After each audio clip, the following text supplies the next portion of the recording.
ಈಗ ಒಂದು ಕಡೆ ಎಲ್ಲೋ ವಿಶ್ವಾಸ ಅಂತೂ ಇದೆ.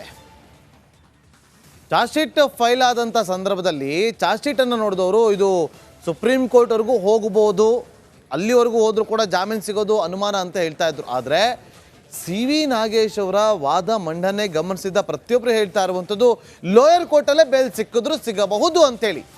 ಆದರೆ ಎಲ್ಲರೂ ನೋಡಿರೋದು ಈಗ ಕೇವಲ ಸಿ ವಿ ನಾಗೇಶ್ ಅವರ ವಾದ.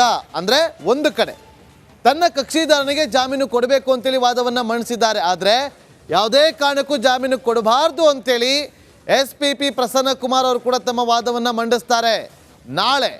ಹಾಗಾಗಿ ಪಿಕ್ಚರ್ ಅಭಿ ಬಾಕಿಯೇ ಅನ್ನುವ ಚರ್ಚೆಗಳು ಜೋರಾಗಿದೆ. ಅದಕ್ಕೆ ಸಂಬಂಧಪಟ್ಟಂತೆ ಒಂದು ವರದಿ ಇದೆ, ನೋಡ್ಕೊಂಬನ್ನಿ.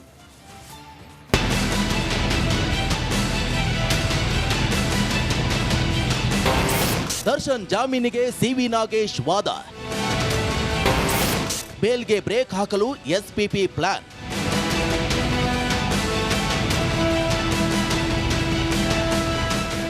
ರೇಣುಕಸ್ವಾಮಿ ಕೊಲೆ ಕೇಸಲ್ಲಿ ಲಾಕ್ ಆಗಿರೋ ದರ್ಶನ್ಗೆ ಯಾಕಾಗಿ ಜಾಮೀನು ಸಿಗಬೇಕು ಅಂತ ಸಿ.ವಿ. ನಾಗೇಶ್ ಪ್ರಬಲ ವಾದ ಮಂಡಿಸಿದ್ರು. ವಕೀಲರ ವಾದ ಆಲಿಸಿ ಮಂಗಳವಾರಕ್ಕೆ ಮುಂದಿನ ವಿಚಾರಣೆ ಮುಂದೂಡಲಾಗಿದೆ. ಈ ಮಧ್ಯೆ ಜಾಮೀನು ನೀಡದಂತೆ SP ಬ್ರೇಕ್ ಹಾಕುವ ಸಾಧ್ಯತೆ ಇದೆ. ಹಾಗಾದ್ರೆ SP ಮುಂದಿರುವಂತಹ ಸವಾಲುಗಳು ಏನು ಅನ್ನೋದನ್ನ ನೋಡೋದಾದ್ರೆ, SP ಮುಂದಿನ ಸವಾಲುಗಳು ಆರೋಪಿಗಳ ಸ್ಥಳ ಮಹಾಜರು ತಡವಾಗಿದ್ದು ಯಾಕೆ ಎಂಬುದನ್ನ ಮನವರಿಕೆ ಮಾಡಿಕೊಡಬೇಕು. ಪೋಸ್ಟ್ ಮಾರ್ಟಂ ತಡವಾದ ಬಗ್ಗೆ ನಿರ್ದಿಷ್ಟ ಕಾರಣ ತಿಳಿಸಬೇಕು. ಕೇಸ್ ಡೈರಿಯಲ್ಲಿ ಸಾಕ್ಷಿಗಳ ಉಲ್ಲೇಖ ಮಾಡದಿರಲು ನೀಡಿರುವ ಕಾರಣಗಳನ್ನ ಇನ್ನೊಮ್ಮೆ ಕೋರ್ಟ್ ಗಮನಕ್ಕೆ ತರಬೇಕು.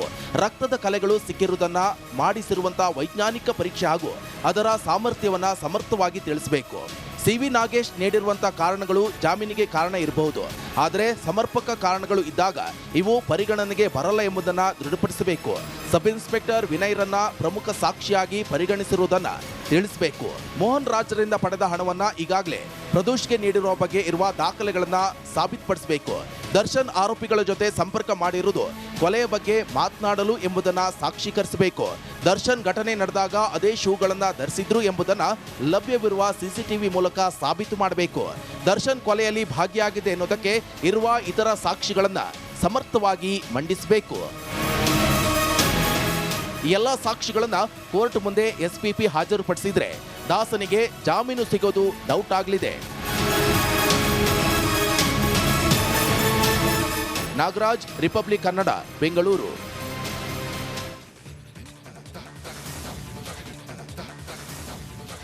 ಬಳ್ಳಾರಿ ಜೈಲಿನಲ್ಲಿರುವಂತಹ ದರ್ಶನ್ ಬೆನ್ನು ನೋವಿನಿಂದ ಬಳಲಿ ಬೆಂಡಾದಂತೆ ಇವತ್ತು ಒಂದು ದೃಶ್ಯ ಹೇಳ್ತಾ ಇದೆ. ಇವತ್ತು ಆ ಒಂದು ದೃಶ್ಯ ಹೇಳ್ತಾ ಇದೆ, ಬಳಲಿ ಬೆಂಡಾದಂತೆ ಕಂಡು ಬರ್ತಾ ಇದೆ.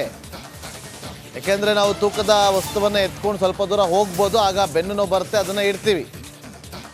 ಈಗ 100 ಮೀಟರ್ ನಡೆಯೋದ್ರಲ್ಲಿ ದರ್ಶನ್ ಸುಸ್ತಾಗಿದ್ದಾರೆ.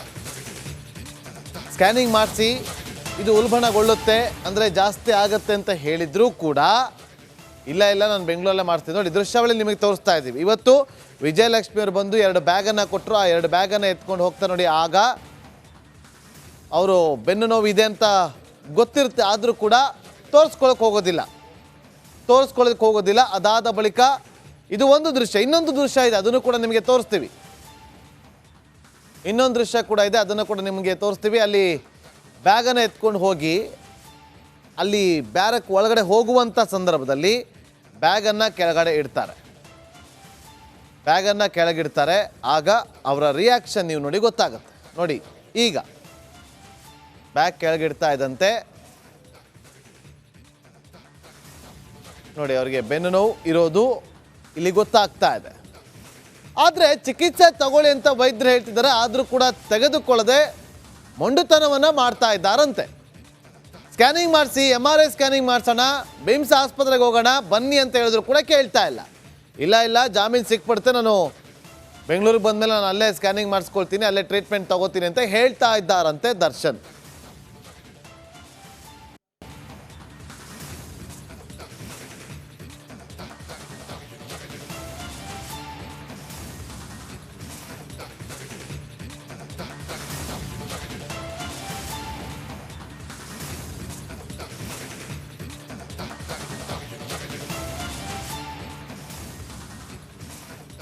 ಬೆನ್ನು ನೋವಿನಿಂದ ಬಳಲ್ತಾ ಇರುವಂಥ ದರ್ಶನ್ ಇವತ್ತು ಪತ್ನಿ ವಿಜಯಲಕ್ಷ್ಮಿಯವರು ಭೇಟಿ ಮಾಡಿದರು. ಚಾಮುಂಡಿ ತಾಯಿ ಆಶೀರ್ವಾದ ಇದೆ, ಆದಷ್ಟು ಬೇಗ ಹೊರಗಡೆ ಬರ್ತೀರಾ, ತಲೆ ಕೆಡಿಸ್ಕೋಬೇಡಿ ಅಂತ ಹೇಳ್ತಾರೆ. ಮತ್ತೊಂದು ಕಡೆ ದಿನಕರ್ ತುಗುದೀಪ್ ಅವರು ಕೂಡ ಇವತ್ತು ಬಹಿರಂಗ ಒಂದು ಸಭೆಯಲ್ಲಿ ಕೂಡ ಹೇಳಿಕೆಯನ್ನು ಕೊಟ್ಟಿದ್ದಾರೆ, ತಲೆ ಕೆಡಿಸ್ಕೊಂಬೇಡಿ ಬರ್ತಾರೆ ಹೊರಗಡೆ ಅಂತೇಳಿ. ಇದೆಲ್ಲದರ ನಡುವೆ ಬೆನ್ನು ನೋವು ದಿನದಿಂದ ದಿನಕ್ಕೆ ಉಲ್ಬಣಗೊಳ್ತಾನೇ ಇದೆ. ಯಾವಾಗ ಕಡಿಮೆ ಆಗುತ್ತೋ ಗೊತ್ತಾಗ್ತಾ ಇಲ್ಲ. ಆದರೆ ವಿಜಯಲಕ್ಷ್ಮಿ ಅವರು ಮಾತ್ರ ಒಂದು ಧೈರ್ಯವನ್ನು ತುಂಬುವಂಥ ಕೆಲಸವನ್ನು ಇವತ್ತು ಮಾಡಿದ್ದಾರೆ. ಒಂದು ರಿಪೋರ್ಟ್ ಇದೆ, ನೋಡ್ಕೊಂಬನ್ನಿ.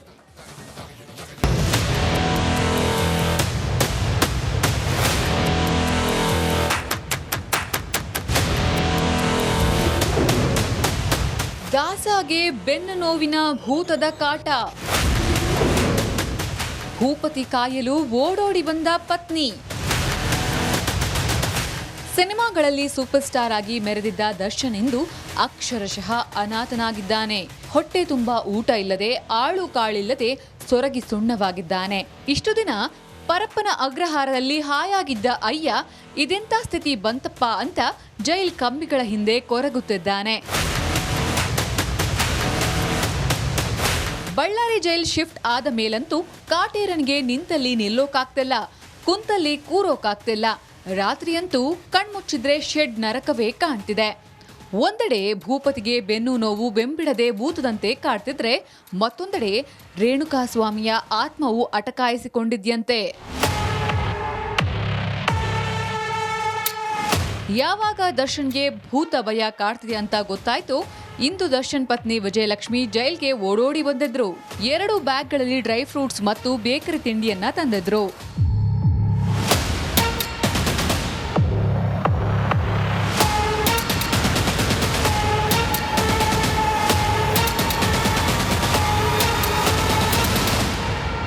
ವಿಜಯಲಕ್ಷ್ಮಿ ಜೊತೆ ಅವರ ಆಪ್ತರಾದ ಅನುಷಾ ಶೆಟ್ಟಿ, ಗ್ರೇಸ್ ಮರ್ಸಿ ಸಹ ಜೈಲ್ಗೆ ಬಂದಿದ್ರು. ವಿಜಯಲಕ್ಷ್ಮಿ ತಂಗಿ ಗಂಡ ಸುಶಾಂತ್ ಸೇರಿದಂತೆ ಒಟ್ಟು 6 ಜನರಿಗೆ ದರ್ಶನ್ ಭೇಟಿಗೆ ಅವಕಾಶ ನೀಡಲಾಗಿತ್ತು.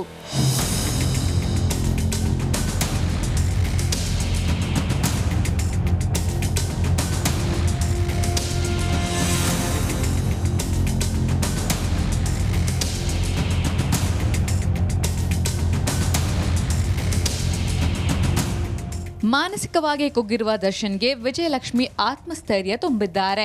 ಭೂತ ಭಯದಿಂದ ಮುಕ್ತಿಗೆ ದೇವರ ಪ್ರಸಾದ ಕುಂಕುಮ ನೀಡಿದ್ದು ತಾಯಿ ಕಾಪಾಡ್ತಾಳೆ ಅನ್ನೋ ವಿಶ್ವಾಸ ತುಂಬಿದ್ದಾರಂತೆ.